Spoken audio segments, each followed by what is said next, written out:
Who needs a soul when you can simply live forever? Such are the thoughts of Mr. Walter Bedecker, a hypochondriac who is every bit as small as the microscopic organisms he is so desperately afraid of. A man who needs no introductions, because few wish to acknowledge his existence. But today Mr. Bedecker is going to meet a man, or entity, cut from the same cloth. Someone who values himself so much he's willing to destroy not only his own life, but the lives of others around him. This special visitor will offer Bedecker that which he yearns for the most: immortality on Earth. However, as the old saying goes, be careful what you wish for, especially if what you yearn for only exists in the Twilight Zone.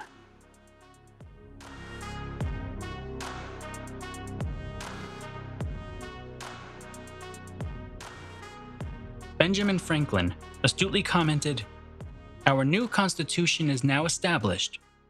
Everything seems to promise it will be durable. But in this world, nothing is certain except death and taxes." But what if we could remove one of those nasty assurances? No, not taxes. Even the devil must pay his due. But what about death? How different would our lives be without the Grim Reaper looking over our shoulders?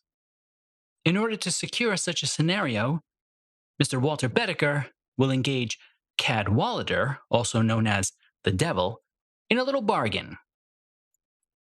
Immortality in the hereafter for immortality in the here and now. In short, his soul for his life. For hypochondriac Walter Bedecker, there can be no greater gift than to know that nothing can ever get the better of his health, and that with nothing but eons ahead of him, he can now live the life he and all men were truly meant to live. Mr. Bedecker, however, soon finds that with the removal of death comes the removal of risk, and with the removal of risk comes the impetus for creating meaning. Already a difficult man to love, Bedecker only becomes worse with time, and his poor wife Ethel, a saint on earth, will become nothing more than a prop for Bedecker's search for excitement. He lies to the police about killing his wife so that he can take a seat on the electric chair. Oh, Bedecker, he's in for a shock, all right, but it isn't the one that he thinks. He receives a life sentence with no hope for parole. As he waits to be transferred to the penitentiary, Cadwallader reminds Bedecker of his escape clause, which immediately grants him death. Bedecker uses the clause, and the rest is, well, let's just say, his afterlife was a lot like his real life. A hot mess. Escape Clause was directed by Mitchell Leeson, teleplay by Rod Serling, and starring David Wayne as Walter Bedecker, Thomas Gomez as Cadwallader, or the Devil, and Virginia Christine as Ethel Bedecker. It originally aired on November 5th, 1959.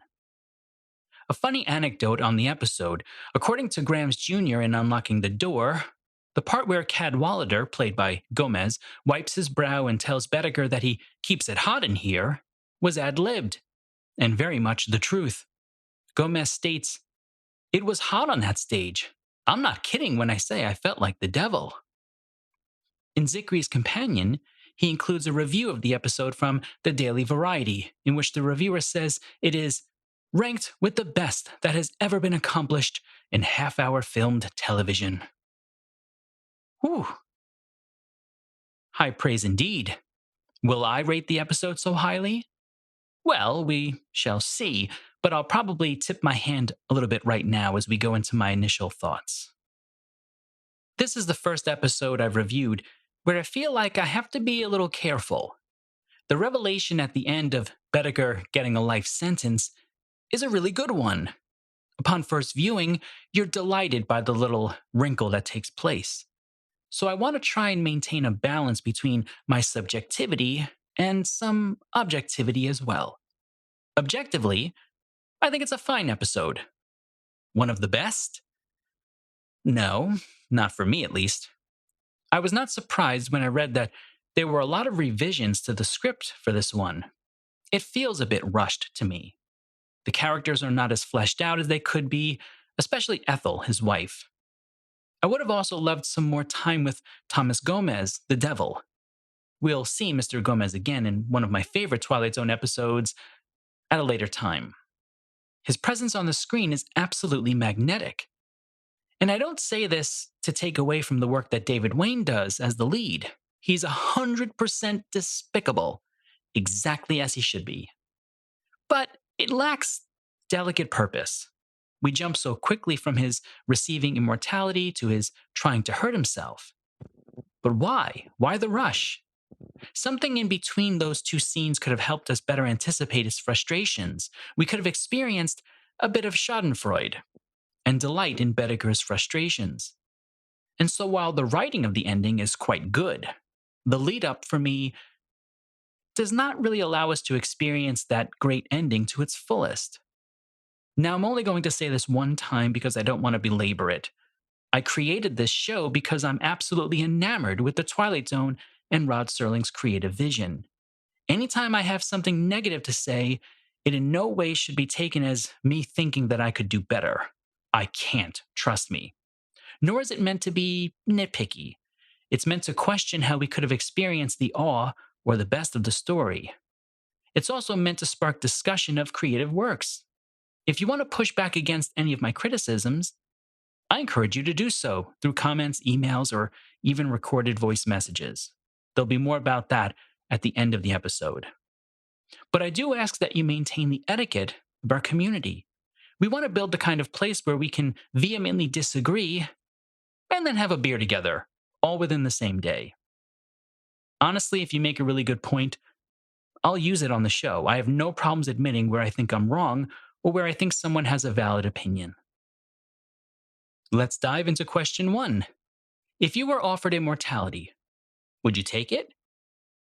In my episode on One for the Angels, we talked about John Milton's epic poem, Paradise Lost.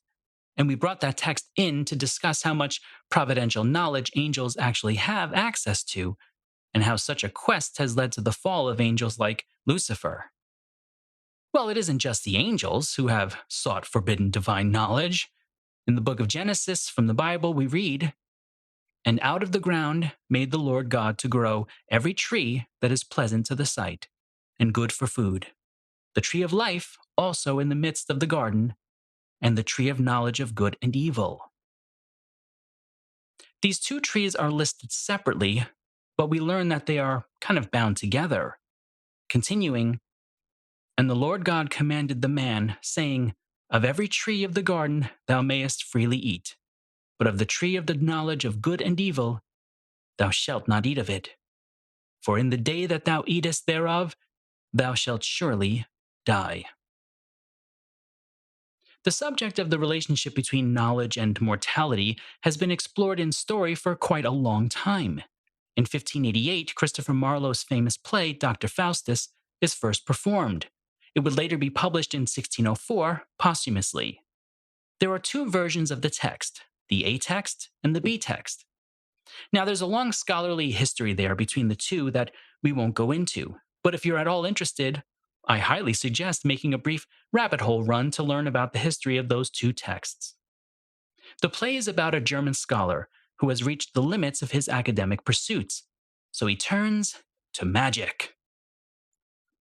Faustus makes a pact with Mephistopheles and sells his soul to the devil in exchange for 24 years of power, divine knowledge, and access to Mephistopheles.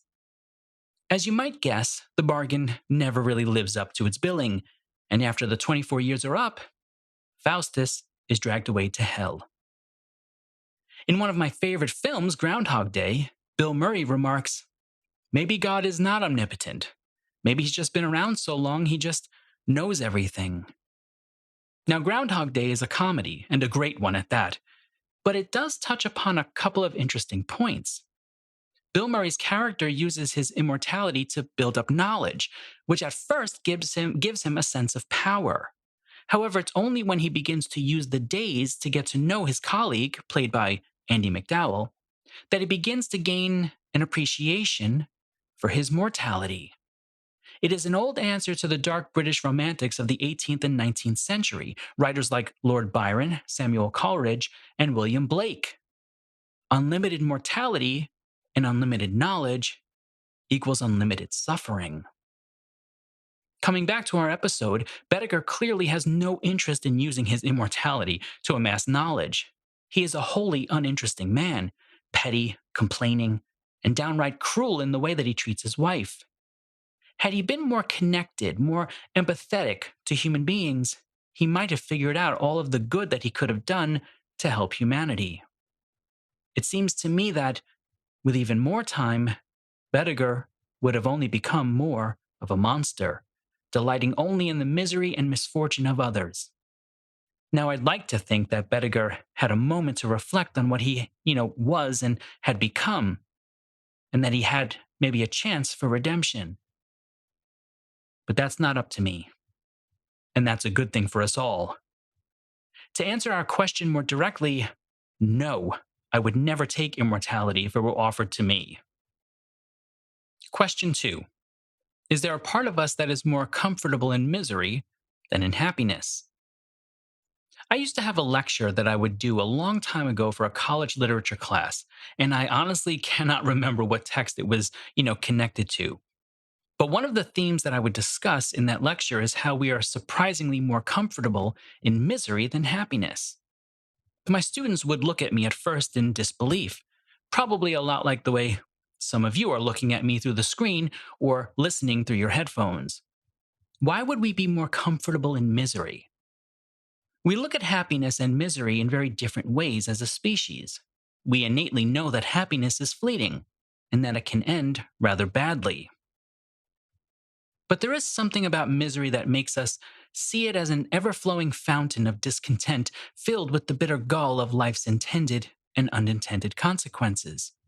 There is, in my opinion, a large percentage of population who, when they experience happiness, find it to be uncomfortable because they know that it will not last, and eventually it must give way to something worse, even if only contentment. Whereas there is a bit of hope that is built into misery, the belief that things can get better, even if only marginally.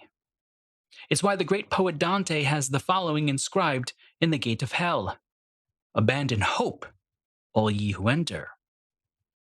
Dante knew that it wasn't any of the tortures in hell that were the source of the most suffering. It was the loss of hope. It's why people who are suffering often say, "I'm in hell." It's also why it's so important that you guard your hope in yourself and in those you love. Returning to Mr. Bedecker's precarious posthumous position, say that 3 times fast. Can hope survive in immortality? What is one hoping for? I suppose you can hope to create a world without suffering, without war, without famine. But let's say you actually achieve this monumental task. You're still there, just living. Eventually, hope will give way to despair. Like many people, I enjoyed watching the show The Good Place. I actually really enjoyed it a lot. There are some really good philosophical ideas to wrestle with in that show. But I didn't like the ending, although I understood it. If you've never seen the show and want to, I'm issuing a spoiler alert here. By the end of the series, each of the characters were living in an infinity of purposeless existence, although they tried to create a kind of meaning through jobs, tasks, and even earthly relationships. But if I'm letting my philosophical flag fly, I knew rather quickly what was eventually going to happen to our main protagonists in the show because it's something we've known as a species for a very long time. I knew that eventually the characters were going to have to end their purposeless existence and go somewhere else. The problem is, there was no space for hope or meaningful engagement with anything. Not really. One of them takes on a new kind of career, but even that character, I believe, would eventually have to join the rest in non existence. By the end of the last episode, I was both sincerely moved and destroyed by this ending. What we don't often realize is that hope is actually intricately connected with mortality. Why do we hope at all? It's because we know that our time is precious. We know that we only have a finite amount. And so suffering takes away the precious time that we have, moments that we would much rather fill with joy and meaningful engagement with the rest of humanity. What this episode of The Twilight Zone did that was actually somewhat unique is that it secretly conveyed a kind of problem that we have today, one that has been around forever. You see, we sometimes confuse and misconstrue misery with purpose. Bedecker was happier as a hypochondriac because it gave him something to always fight against. It gave him an antagonist from which he could play his role as the protagonist. Once he no longer felt that need to push back against sickness, he was left with nothing but trying to create opposition in his many attempts to destroy himself. But you mustn't let anger, opposition, and even worse, cynicism become the fuel that spurs you onto action. It always leads to suffering and an eventual complete separation from humanity and woeful resignation. Let empathy, connection, and a love of humanity burn within you. When you do, you'll realize how much more special the time that we have on this planet truly is. Where did you find your moment of awe? Something that moved you or inspired you to think beyond the surface?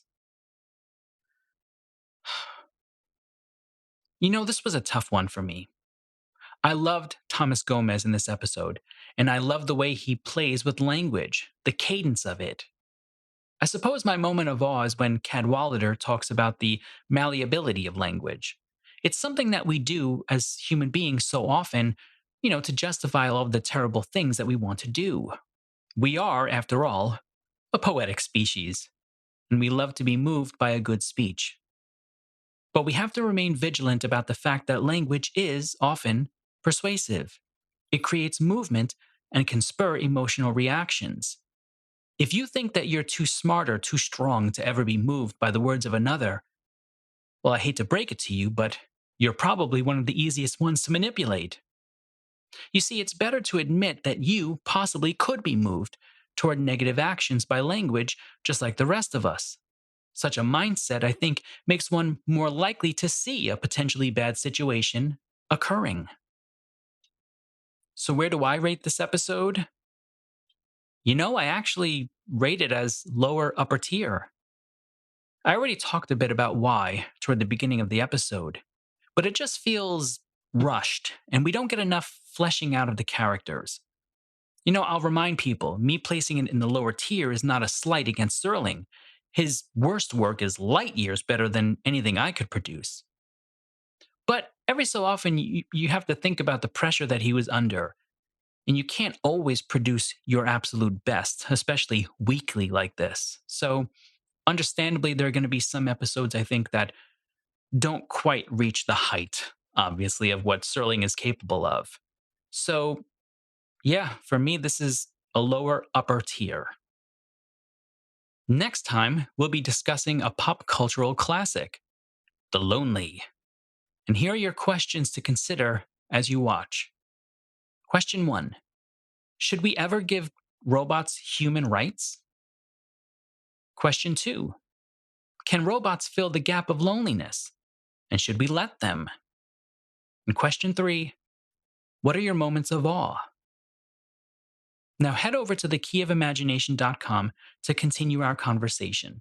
You can rate this episode, learn more about me, watch previous episodes of the show, and check out my Curios page where I showcase some of the Twilight Zone trinkets I've bought over the years. I encourage people to email me thoughts and comments, whether it's about a particular Twilight Zone episode, your ranking for an episode, or about the Key of Imagination show. You can send your thoughts to me via email as an audio clip or even a video clip of roughly no more than 5 minutes to keyofimaginationsshow@gmail.com. Keep in mind, we're trying to maintain a family-friendly atmosphere.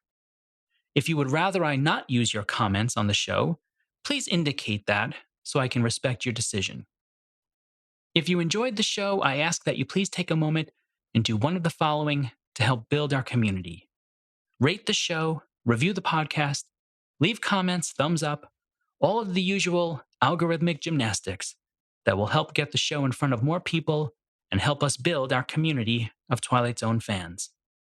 However, even if you do none of that, and you absolutely hated every minute of me talking, I would still like to thank you for spending some time with me. Until next time, remember, all doors are open to those who possess the key of imagination.